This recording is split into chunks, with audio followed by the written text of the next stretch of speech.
NCC का stock है, ठीक है। इसको मैं मंथली में कन्वर्ट करे दे रहा हूँ। ये 4 है, 2004, ठीक है। 2004 के स्टार्ट से लेकर के ये स्टॉक है एनसीसी, और ये भागा है 2005, मतलब 2004 में, जहां भी दिसंबर वगैरह है वहीं पे मैं मार्क कर दूंगा इसको, 250%, ठीक। अब ये 2004 में भागा है, ठीक है। अब और जरा देख लेते हैं, 2014 देख लेते हैं।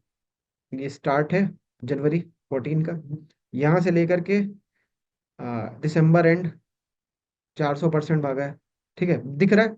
4 में भागा 250%, यहाँ 14 में भागा 400 समथिंग परसेंट।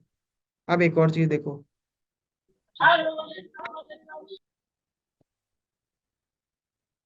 ठीक है। चलो, अब ये जो आपने देखा कि आ, यहाँ पे भागा 2 बार, अब इसको जरा समझो तो आपको अभी आंसर पता चल जाएगा।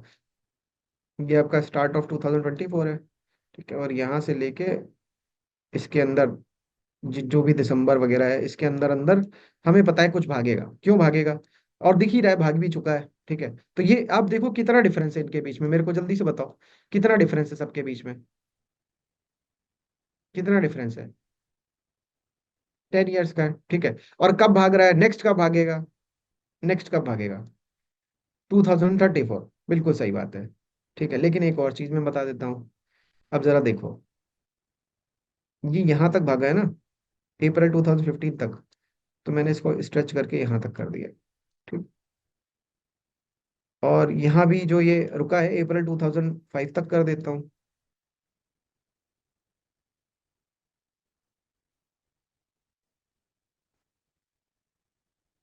550%, ठीक। तो इस तरीके से मैं और रिटर्न को बढ़ा सकता हूँ, मतलब अभी भी मेरे को दिखता है कि पोटेंशियल मेरे पास में है इसके भागने का, विच कैन बी अप्रैल 2025 तक, ठीक है। अब वो कितना और भाग सकता है पता नहीं उसका अंदाजा, ठीक है। लेकिन अब अपने को ये दिख रहा है ना, अच्छा देखो यहाँ पे एक और चीज बता देता हूँ, ये 94 और 95 का डेटा नहीं है, लेकिन मेरे पास पहले मैंने बीएससी के डेटा में देखा था, ये 138% भागा था 94 में, ईयर 1994 में 138% भागा था। तो उस बेसिस पे अगर मैं देखूं, तो यहाँ पे जो भी भागा है, जैसा भी भागा है, मतलब 130% तो बड़े आराम से भाग सकता है अब जब भी आएगी साइकिल, ठीक है। तो आप इसके बेसिस पे अब ये जरा आओ पीपीटी पे आओ, यहाँ पे आओ, ठीक है। अब यहाँ पे समझते हैं एनसीसी की साइकिल जो हमने अभी देखी। पहली चीज तो हमको क्या पता चली कि भाई 2004 में भागा है, 2014 में भागा है, और 2024 में भी हमने देखा ही ये भाग रहा है, ठीक है। कितना कितना परसेंट वो लिख लें यहाँ पे, एक हमने 250% समथिंग देखा था, एक फिर हमने 400 500 कुछ परसेंट देखा था, ठीक। ऐसे ही हम, मैंने कहा कि 1994 में भी भागा था, लेकिन वो बीएसई में भागा था, बीएसई में डेटा अभी आपके सामने होगा नहीं, तो वहां पे 138% भागा था। इस वक्त करंट में अगर आप देखो तो कितना भाग चुका है, करंट में अगर मैं देखूं तो हाई पॉइंट जो भी इसने बनाया है 122% कर चुका है, ठीक है।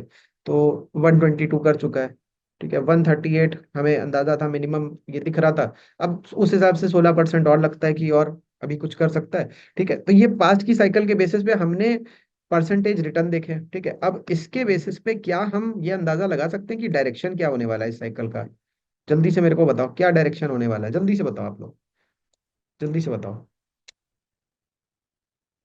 एनसीसी क्यों, अरे मैं कोई और स्टॉक उठा लेता हूँ एनसीसी क्यों बुलिश, क्यों बुलिश, रीजन क्या है बुलिश का, बताओ भाई, रीजन बताओ भाई, कोई रीजन होना चाहिए। व्हाट इज द रीजन, कुछ लोग बियरिश भी कह रहे हैं, रीजन क्या है।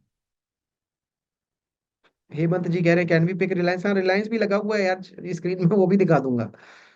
पैटर्न, पैटर्न, क्या पैटर्न कि भैया हिस्ट्री रिपीट कर रही है बार बार अपने आप को, ठीक है। तो डायरेक्शन बुलिश आपने कहा, और उसका रीजन आपने क्या दिया कि भैया हिस्ट्री रिपीट कर रही है, या पैटर्न है, या जो भी है, बार बार वही सेम चीज, एक इंसान है बार बार आपकी हेल्प कर रहा है, बार बार हेल्प कर रहा है, तो आप अज्यूम करने लग जाते हो कि हाँ ये आगे भी हेल्प करेगा, ठीक है। डायरेक्शन के बाद में एंट्री का टाइम, या कहूंगा मैं एंट्री डेट, ये भी हमको पता है क्या है, 1 जैन। अब नेक्स्ट साइकिल जो आएगी 2034 में, है कि नहीं, सही कह रहा हूँ मैं, गलत कह रहा हूँ, जल्दी से बताओ। उसके बाद में एग्जिट डेट, एग्जिट डेट भी आपको पता है नहीं पता है, ठीक है। एग्जिट डेट 31 दिसंबर 34। और क्या पता है? ये फोर्थ हो गया। टारगेट, टारगेट कितना? टारगेट देखो आप, मिनिमम कितना है इन सब में? 138%, तो यही मेरा टारगेट बन जाएगा, 138%। ठीक, अब ये 138% मेरे को मिल सकता है। इसकी प्रोबेबिलिटी क्या है? 4 बार आया, चार में से, मतलब ये तो अभी चल ही रहा है, ठीक है, चार में से मेरे को, मतलब अगर मैं इसको अभी काउंट नहीं करता हूँ, तीन में से 3 बार ये भागा है, तो मैं एक चीज करूंगा, एक्यूरेसी या कह लो प्रोबेबिलिटी, इसको निकालने का तरीका, कितने इवेंट्स थे और कितना भागा है उसको डिवाइड कर दो। ठीक है, 3 बार, तीन, इसको मैं अभी काउंट नहीं कर रहा हूँ, और 2024 को अलग करे दे रहा हूँ। ठीक है, तो 3 बार ये 138% तो कम से कम भागा है।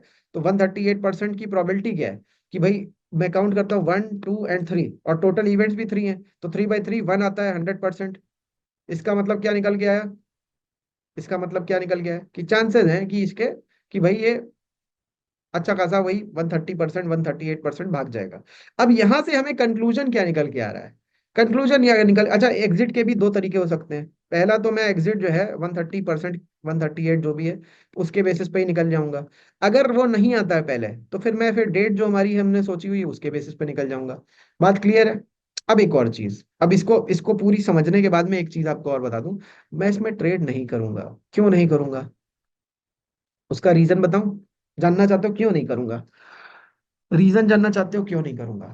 क्योंकि देखो हम सब इसी में फंसते हैं। मैं सच बात बता रहा हूँ, हम लोग इतने भोले इंसान है, भारतीय इंसान है। ईस्ट इंडिया कंपनी आती है, अपना धंधा यहाँ पे जमा के चली जाती है, हमारे ऊपर हुकूमत करती है, और फिर हम उसी की गुलामी करते हैं।